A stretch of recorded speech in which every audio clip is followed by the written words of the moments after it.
Hey, JW here. Just got back from grocery shopping. I had to pick up some almond coconut milk. It's pretty good stuff.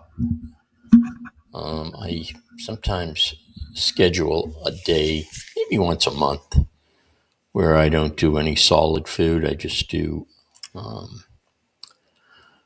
these keto type shakes. I bought these two different protein powder type shake mixes. And they're pretty good. So I mix a coffee flavored one of one brand and a vanilla flavored one of the other brand. And it tastes pretty good.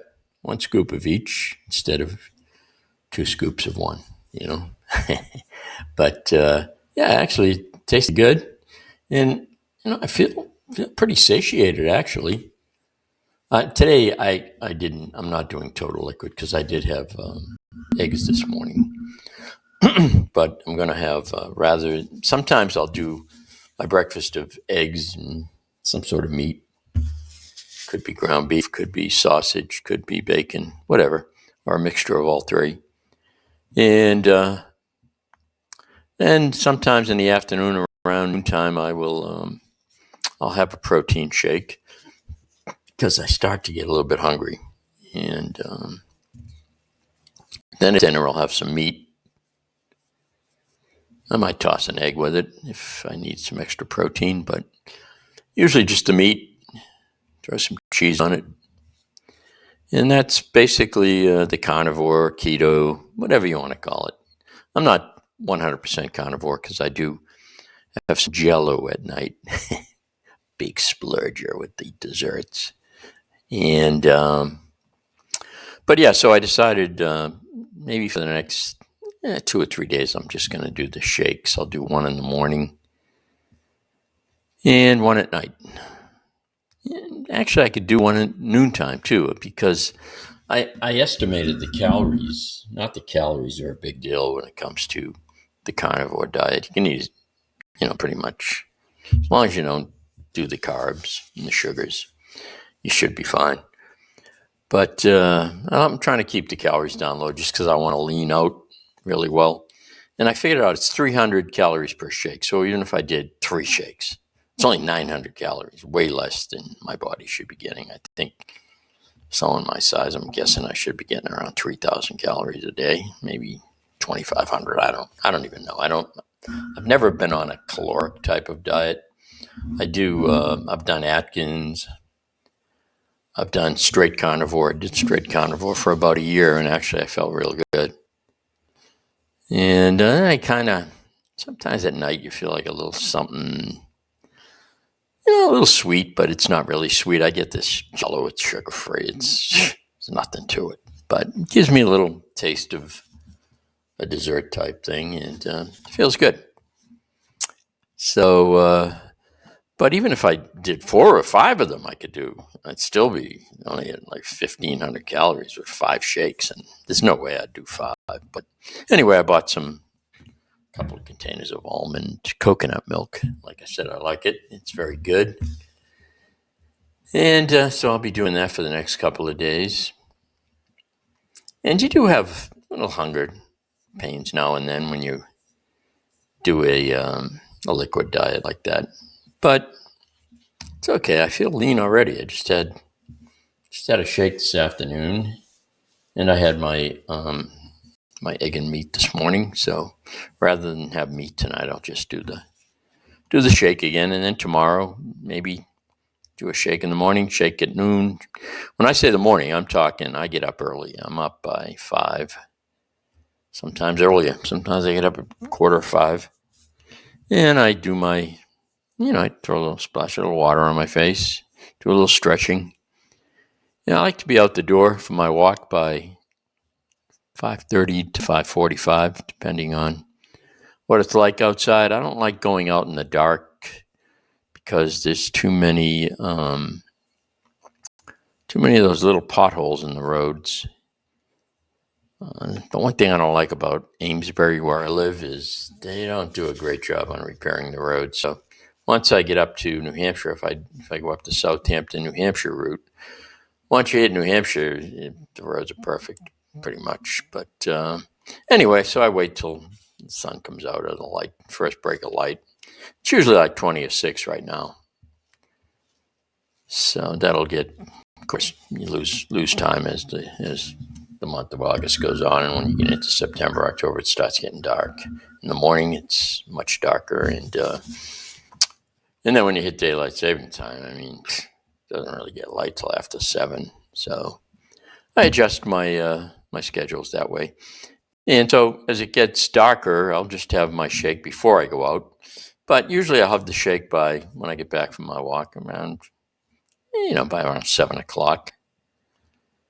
And it seems to work fine. And if I do one at noon, because I'll probably start to get a little hungry, that'll curb the hunger pain. And then I'll do another one around, 5:30, maybe 5:30. And that should do it. And maybe I'll skip the Jello. I don't know. Big decisions going on at the Walsh household, folks. Big decisions, but I'll share them with you anyway. Should JW do the Jello? I don't know. He's a wild and crazy guy, isn't he? But I'm in a crazy mood today for some reason. I mean, I feel good. Got no complaints, life. I think sometimes I'm getting old. I just turned 78 a couple of weeks ago, and I don't feel bad. I feel good. But I think, 78, man. Both your parents died at 81. They both had lung issues with, caused from many years of smoking. They were great people, and I missed them a lot. And my mother had no bad habits other than the smoking. And she did quit. She was, I don't know, I want to say I was around, she's probably around, I don't know, late 60s. But it was too late. Her lungs were shot by then. And my dad quit. I think he was around 75, maybe 72 or something. I don't know. He was still smoking after my mom quit. So my mom quit. She maybe was about 74, I want to say. So he would have been 71. He was 3 years younger than my mom. So I'm guessing he quit maybe a couple of years later. So he was probably about 73 when he quit. But he had, part of his lung removed. So he went down fighting. He didn't quit just to quit. He quit because they pretty much told him, you can't do this anymore, Bart. It's going to kill you, man. Literally, we don't want to be. The cancer thing scares everybody. So, although just lost a good friend, co-worker, who I was a crossing guard with, and a nice lady, but smoker, just would not quit. Day before she died, another friend of mine, a crossing guard, went over to visit her, and she was out in the yard having a cigarette. But of course, she said, when am I going to quit now? I already got cancer. They told her there was no hope. But I wish she had quit years ago, and she did quit for a while, she told me, but she told me she quit for a couple of years. I'm thinking, yeah, you got it beat. If you quit for a couple of months, you should be able to beat it, But a couple of years, I mean, she wasn't a drinker. She told me she wasn't a drinker.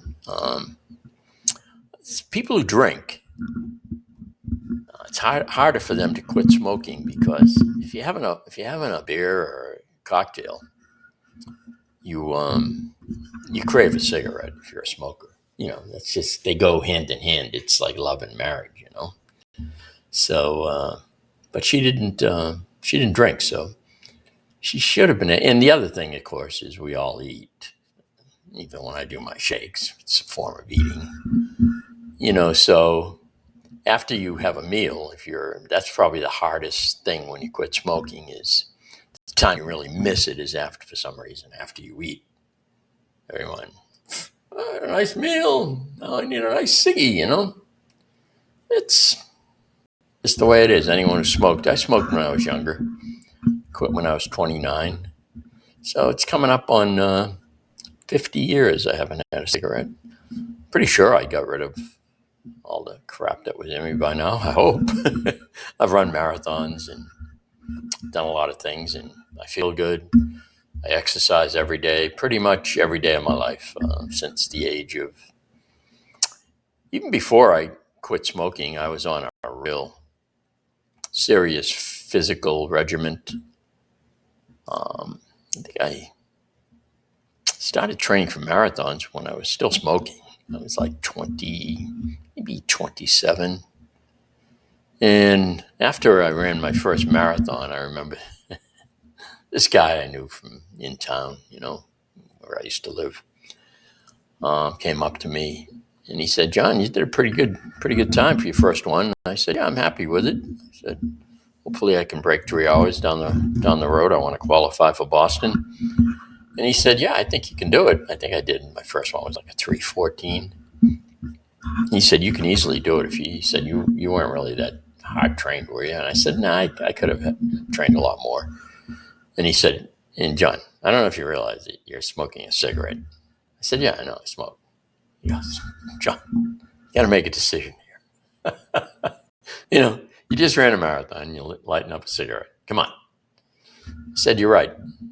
Threw him away. Never had a ciggy since, thankfully. Thank you, God. And that's the way that went. So I think you can do pretty much anything you want if you put your mind to it and decide you're going to do it. In fact, I know you can.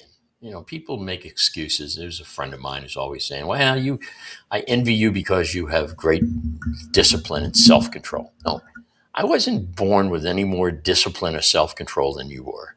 I just exercise it. I don't mean exercise.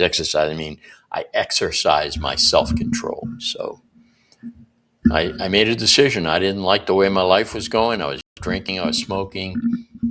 I was not eating terrible foods, but, I was eating late at night.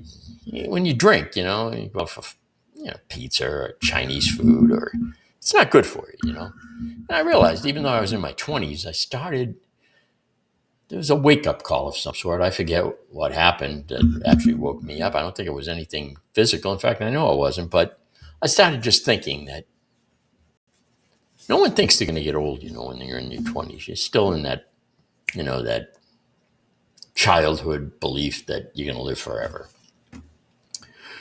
But I realized that's not the case. And so I said, if I want to take this marathon stuff serious, and I liked running. Even when I was smoking and running, I liked to run. I always did. It was the one sport I was pretty good at, long distance running. I was never fast. I wasn't a speed demon or anything, but I could go at a pretty good pace for long distances. Long distances. Like I could run, sub 6 minute miles for 10 miles, where most really highly trained athletes and real fast people, sprinters, can't do that. So you're either born with slow twitch fibers, which are distance people, or fast twitch fibers in your body, which are people who are speed people. So I guess I got the slow twitch fibers. Even when I was younger, I always remember I wasn't never the fastest kid, never. Just wasn't fast. But I was always the one who could last the longest if we were doing some kind of activity that required durability or whatever. So it worked out, and became a marathon runner. I really enjoyed it. I had pretty good times. My best time was 2 hours, 48 minutes, 9 seconds. Never forget that. You never forget your best time. If someone tells you they ran a marathon and you think they're lying to you, just ask them what their best time was. And if they tell you they don't, I don't know, it was around this, they're lying. You can tell they're lying because everyone remembers their best time or the first time they actually broke a particular milestone they had. Like for me, it was Boston. I wanted to qualify for the Boston Marathon. And initially, when I started running, the requirement was a sub 3 hour marathon. And I remember very clearly that I ran 2:56:32 at the Garden City Marathon in Newton, Massachusetts. It was actually a tough course. I was pretty proud of myself because not only was it a tough course in that you ran the hills of Newton, the Boston Marathon Hills of Newton, you circled that twice during the course of this race, which everyone dreads the Heartbreak Hill. But you did it twice. And that particular day was a raging snowstorm. I mean, I don't know, we must have had a foot of snow. That was one of those, back in the day, they didn't cancel stuff the way they do today. That was the date they scheduled the marathon. And I'm glad they didn't cancel it because I believe it was in February. I know it was February. Can't remember the exact date, but I remember the exact time, remember the name of it. And I did a 2:56:32, which was the first time I ever qualified for Boston. It was only it was only my second marathon, So the guy was right. He was right, John. He said, you can do it if you train properly. And I did. So, that qualified me for Boston. One of my proudest moments because that was a real milestone back in the day. If people asked you, people in the know, people who are, what's the word I'm looking for?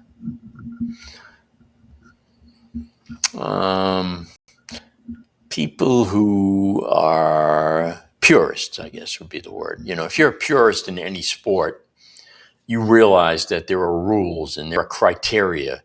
And if you run in the Boston Marathon and you didn't qualify, it really takes the shine off it because real runners, people who are really working hard to qualify, they don't respect people who just jump in on race day and run the race.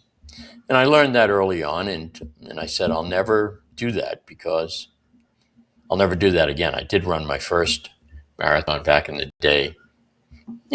Again, I was smoking and drinking.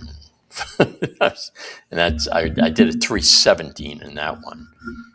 And then I did a 3:14 in my first real marathon that I actually had quit cigarettes and everything. And then then after that, that was my first real Boston. Boston's not a difficult marathon route. It's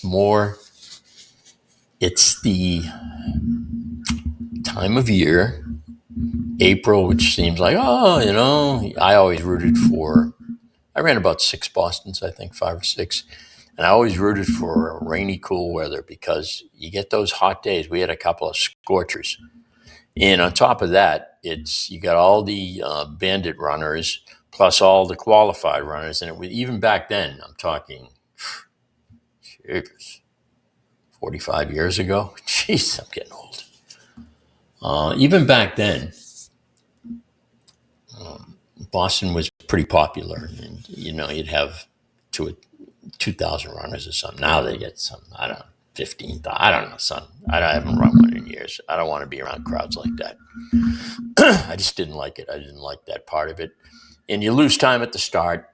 And people say, oh, you get to subtract it. And they have all these computations you use. I never did that.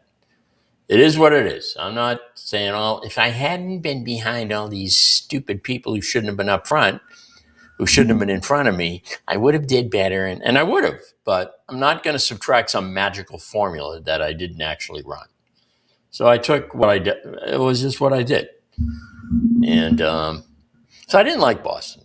I preferred doing other marathons. It's the same distance, and Boston's not the hardest physically on your body because if you know how to run it, see, Boston Marathon, you're probably learning more about the Boston Marathon than you ever wanted to know. But what the heck? You can turn the video off if you don't like it. But Boston starts off and it's very gradual, downhill, downhill, downhill.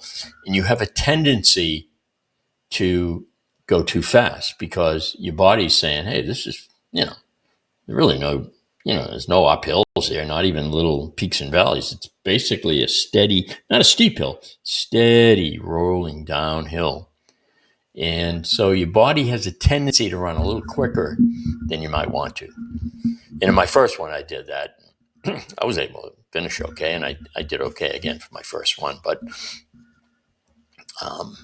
when I ran well at Boston, it was because I timed my splits to what I wanted to do.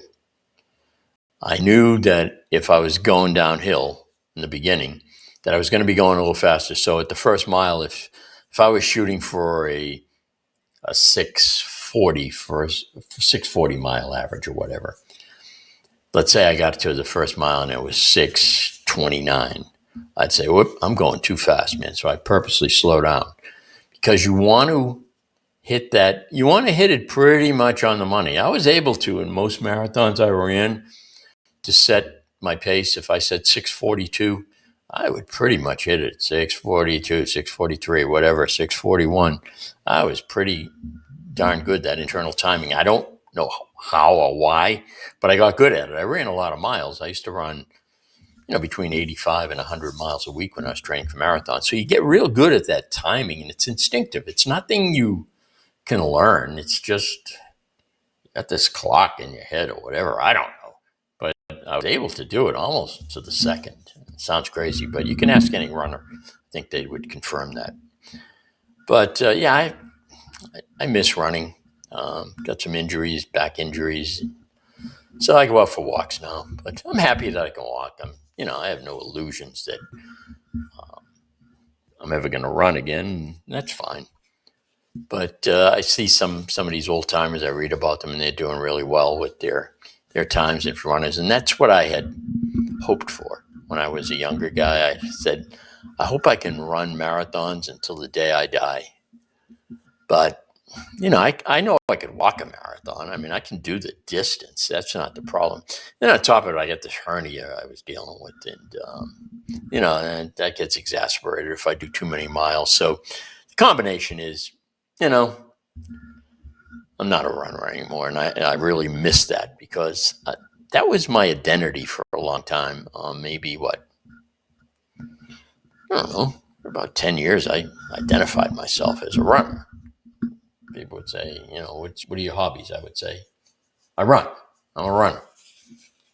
And, I said it not in a braggadocio manner, but I said it in a manner that I was proud of that. I was proud that I I put in the time and effort, and I was able to qualify for Boston, and I was a purist. No doubt about it. I was a purist. I remember I ran a marathon in the month of July up in Montreal.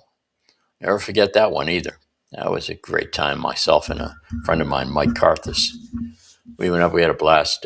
We saw the Pan Am Games, I believe it was. We're going at the same time, and they had the first Montreal Marathon.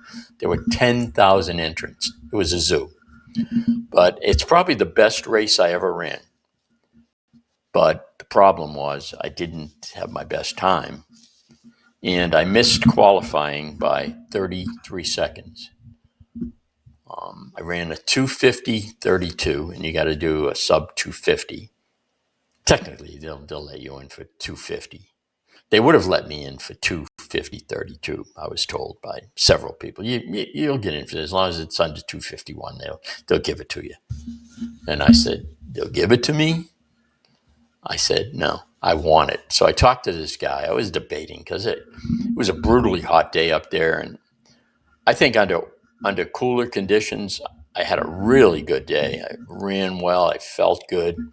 But when you're running in that heat, the humidity was like 93%. It just takes a lot out of you, and it just slowed me down. I felt like I ran a really good race, and a friend of mine, he got sick, and he had to drop out at the beginning of the race. He didn't even start it. He just wasn't feeling well. And so he took a picture of me crossing the line. He had his camera, and I looked like a real runner, man. I was a real runner, but that picture, I looked really like I was moving, and I was trying. I knew it was going to be close near the end, and I just said, "Balls to the wall, baby." I had to do the last mile. I think in order to pull it off, I had to do like I don't know, 6:20 or something, and I did like a 6:52 or something. I just gave it everything I had. when I came across. I was really disappointed. And Mike, my friend, said, "John it was a great job, And Mike wasn't bullshitting me. It was a great job. And I said, "But Mike, I didn't qualify." He goes, "I know. He's a purist too." And he said, "We'll talk to Hal." Hal Gabriel, good guy. Hal was the ultimate purist. Hal was a runner's runner. He did it all, and so we were in the whirlpool that night. And I said, "Al," he said, "How'd you do?" I said, 2:50:32. He goes, "Ah, damn, John." And I said, "Everyone's telling me that I should ask you. Should I just beg it and qualify with this?" He said, "Oh, they'll give it to you." He said, "But you really didn't do a sub 250, John." And I said to myself, "You prick." But he was right, and I thanked him later. So I then, about a month later, maybe a little over 4 weeks, 4.5 weeks later, I ran the Quincy Marathon. Well, I can tell you that time too, because I'll never forget that one. So you shouldn't run marathons a month apart. You just need recovery time, especially this one in Montreal. I needed some recovery time. But anyway, I ran it because I wanted to qualify, before the fall. I didn't want to wait till the last minute to have to qualify. Because if you don't qualify, you want to qualify at the latest November because the weather starts becoming a real issue. And so I just wanted to get it out of the way. So I said, I'll run Quincy, see what happens. And I really wanted to qualify. And I ran a 2:49:12. So I was able to do it, and I was thrilled to death. Not one of my more enjoyable races, a very flat and ugly course. And, but, it got me my qualifying time for Boston. Of course, what the irony is, I worked my ass off to make that qualifying time. And then that was the summer of 1980, August of 1980. So I qualified for the 81 Boston Marathon.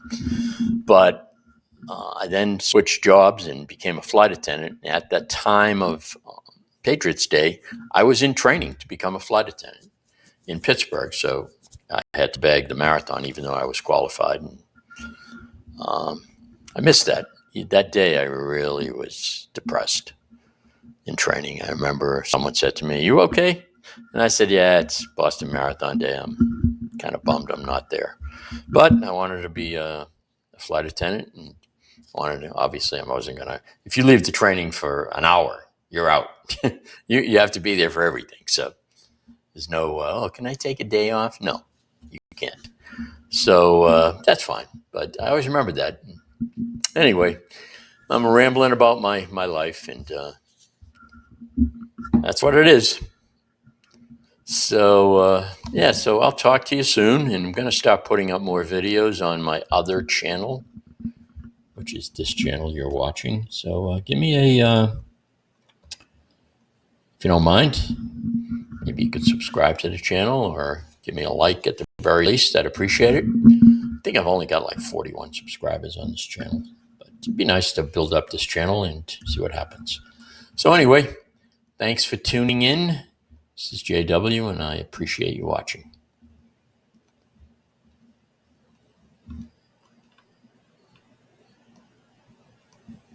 How do you turn this baby off?